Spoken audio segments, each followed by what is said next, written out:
In the grand tapestry of history, some threads shine brighter than others.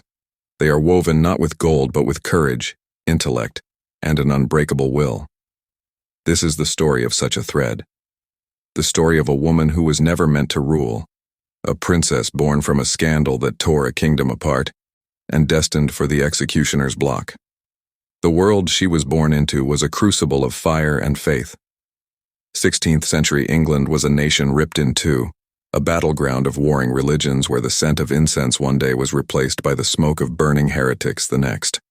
It was an age of brutal power, where kings held the lives of thousands in their hands, and queens were meant to be silent, beautiful pawns in the great game of thrones, their wombs the property of the state, their purpose to produce a male heir. Into this world, a girl was born, a girl they named Elizabeth. No one could have known that this unwanted daughter, this child of a condemned queen, would one day save her nation from the brink of annihilation and forge an empire. No one could have predicted she would become a queen more powerful, more revered, and more feared than any king who came before her. This is the story of how a princess who learned to survive became a queen who taught her people how to thrive. This is the story of Elizabeth I. Her story begins not with a celebration but with a sigh of disappointment. In 1533, King Henry VIII had defied the Pope, broken with the Catholic Church, and cast aside a loyal wife of 2 decades, all for one purpose, to marry Anne Boleyn and sire a son, an heir to secure the Tudor dynasty. When the baby was born, the bells rang out, but the court held its breath. It was a girl, Elizabeth. Healthy, with her father's red gold hair, but a girl nonetheless. To Henry, she was a bitter failure, a living symbol of his dashed hopes. Her very existence was a political earthquake. To half of Europe, she was the illegitimate offspring of a heretic king and his bewitching mistress. To her father, she was a reminder of the woman he was already growing tired of. The world of a princess is meant to be a fairy tale. Elizabeth's was a nightmare. Before she was even 3 years old, her life shattered. Her mother, the brilliant and fiery Anne Boleyn, was accused of treason, adultery, and witchcraft. Charges that historians believe were entirely fabricated to allow Henry to discard her for a new wife. Imagine being that child, too young to understand the words treason or execution, but old enough to feel the cold terror that swept through the palace, old enough to see her mother taken away and never return. According to recorded history, the day after Anne Boleyn was beheaded, Elizabeth was officially declared a bastard. Her title of princess was stripped away. She was cast out of the royal court, sent to live in the shadows, a political ghost in her own father's kingdom. This was her first and most brutal lesson, that love is fickle, power is fleeting, and survival depends on being unseen and unheard. For years, she was a footnote in her own family's story, raised by governesses, often short on funds for new clothes but never short on intellect. She devoured her studies, languages, philosophy, history. She learned to speak 6 languages fluently. While her father married wife after wife, Elizabeth learned a different art, the art of observation. She watched the treacherous dance of court politics from the sidelines, learning how to mask her thoughts, how to choose her words, and how to wear a placid smile while her mind raced with calculations. Her father, Henry VIII, eventually died, leaving the throne to his frail 9-year-old son, Edward VI. For a brief time, under her Protestant brother's reign, Elizabeth was brought back into the fold. But this calm was just the eye of the storm. Edward died only a few years later, and the crown passed to Elizabeth's older half-sister Mary, and with Mary came fire. Mary was a devout Catholic, the daughter of Henry's first discarded wife, Catherine of Aragon. She saw it as her divine mission to drag England back to the Catholic faith. Her reign became known as the Marian persecutions. Hundreds of Protestants were burned at the stake. The air in London grew thick with the stench of burning flesh and the chill of religious terror. And Elizabeth, the Protestant daughter of Anne Boleyn, became the most dangerous person in the kingdom. not for what she did, but for who she was.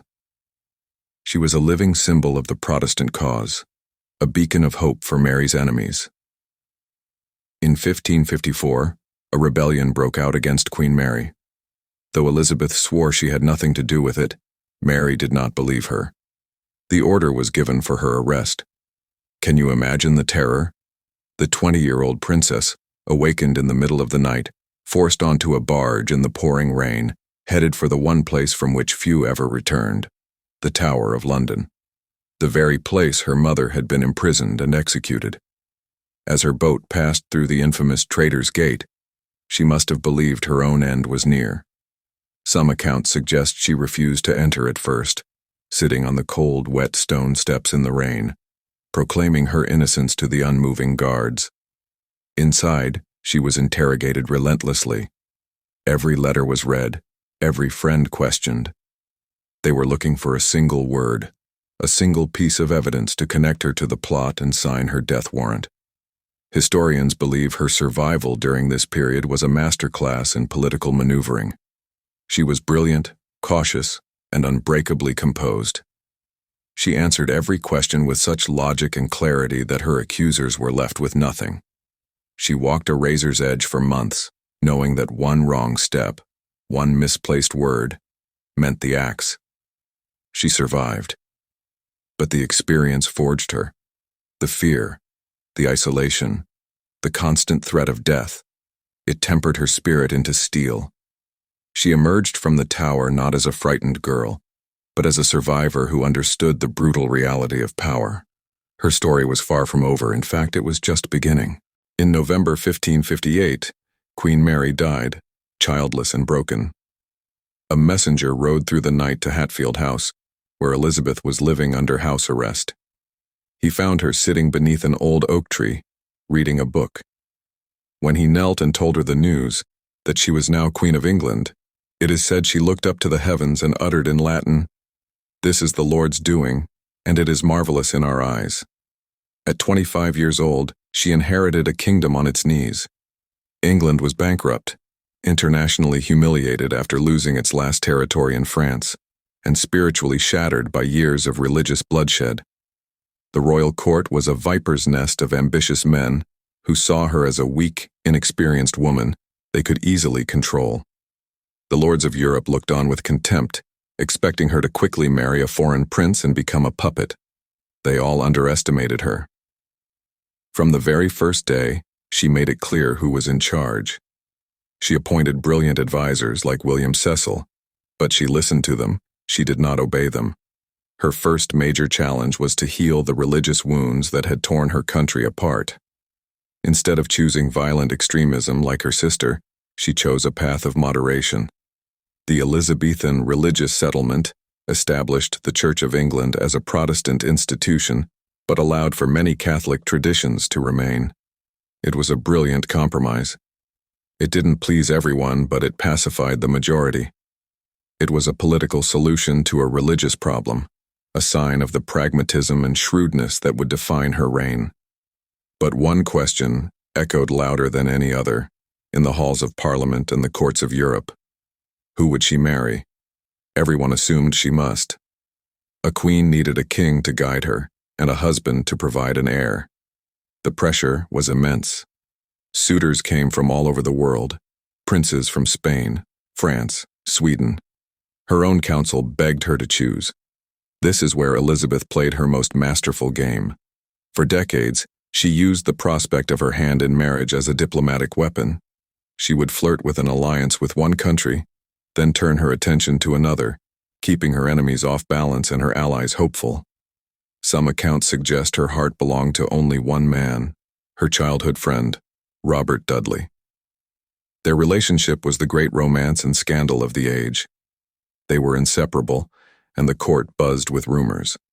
But Dudley was already married, and when his wife died under mysterious circumstances, falling down a flight of stairs, marrying him became politically impossible. It would have destroyed her reputation. Whether it was because of her love for Dudley, or the traumatic memory of her father's disastrous marriages, or a calculated political decision, Elizabeth made a choice that would define her legacy. She would not marry. In a famous speech to Parliament, she declared her intentions. Holding up her coronation ring, she announced, "I am already bound unto a husband, which is the kingdom of England." It was a revolutionary idea. She transformed what society saw as her greatest weakness, her unmarried, childless state, into her greatest strength. She was not a wife to one man, she was a mother to her entire nation. She became the Virgin Queen, a figure of almost mythical power, married only to her people. She crafted an image of herself as a timeless, divine ruler, and her people began to adore her for it. But while Elizabeth built a nation united by loyalty to her, a storm was gathering across the sea. In Spain, the most powerful man in the world, King Philip II, watched England with growing fury. Philip, a staunch Catholic, had once been married to Elizabeth's sister Mary. He saw Elizabeth as an illegitimate heretic, ruling a nation of pirates. English sailors, like the audacious Francis Drake, were raiding Spain's treasure ships coming from the New World, and Elizabeth was turning a blind eye, secretly encouraging them and taking a share of the profits. To Philip, this was an unforgivable insult. For years he plotted her downfall, supporting Catholic conspiracies to place her cousin Mary, Queen of Scots, on the English throne. The presence of Mary, Queen of Scots in England, was a constant threat. After fleeing her own kingdom, she became a magnet for Catholic plots against Elizabeth. For nearly 20 years, Elizabeth resisted calls to execute her cousin. To kill another anointed queen was a terrible, dangerous precedent. But after Mary was caught red-handed in a plot to assassinate Elizabeth, she was left with no choice. According to recorded history, signing Mary's death warrant was one of the most difficult decisions of her life. She wept after doing it. But with that signature, she sealed her own fate.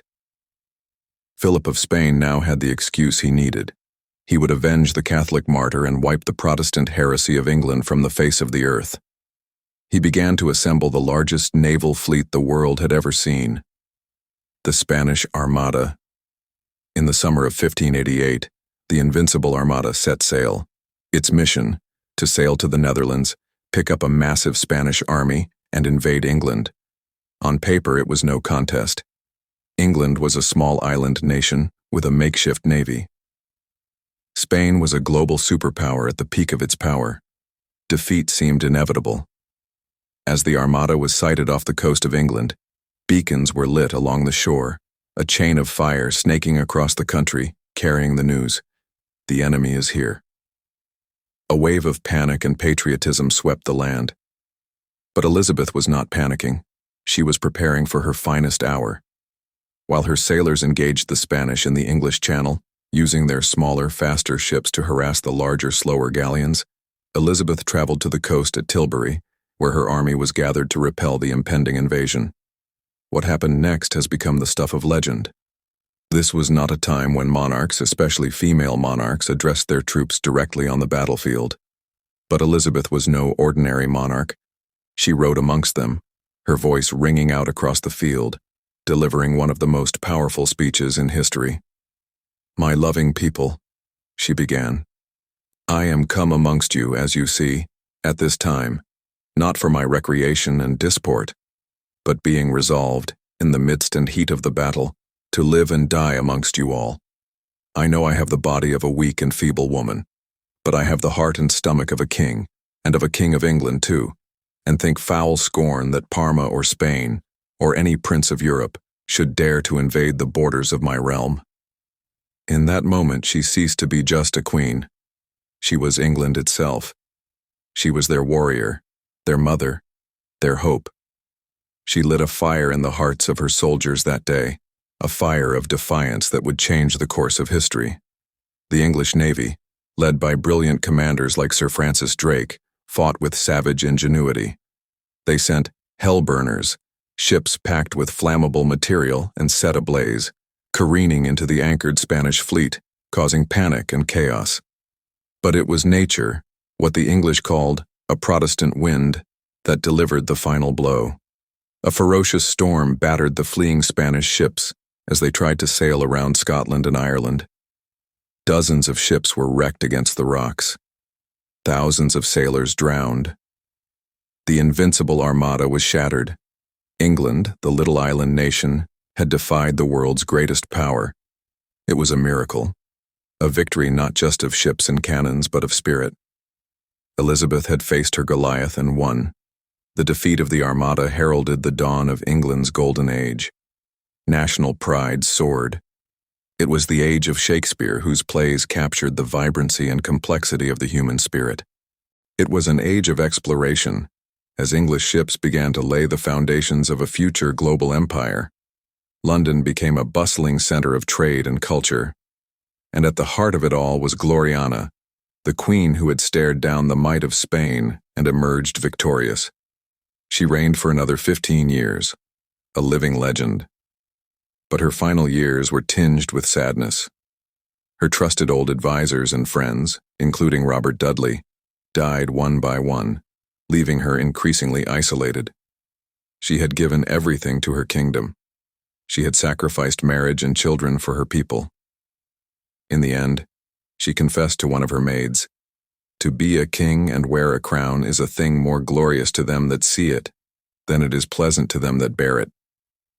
In the spring of 1603, at the age of 69, after 44 years on the throne, Queen Elizabeth II died. The nation she had saved plunged into mourning. So what is her legacy? It is the story of an unwanted child who became a beloved mother to her people. It is the story of a woman who ruled in a man's world, not by imitating men, but by creating a new kind of power, built on intelligence, charisma, and an unwavering devotion to her country. She inherited a divided, broken nation and left behind a confident, thriving kingdom on the cusp of greatness. She proved that leadership is not determined by gender or birthright, or the strength of one's armies alone. Elizabeth showed the world that true power comes from the courage to defy expectations, the wisdom to choose compromise over conflict, and the resilience to weather any storm.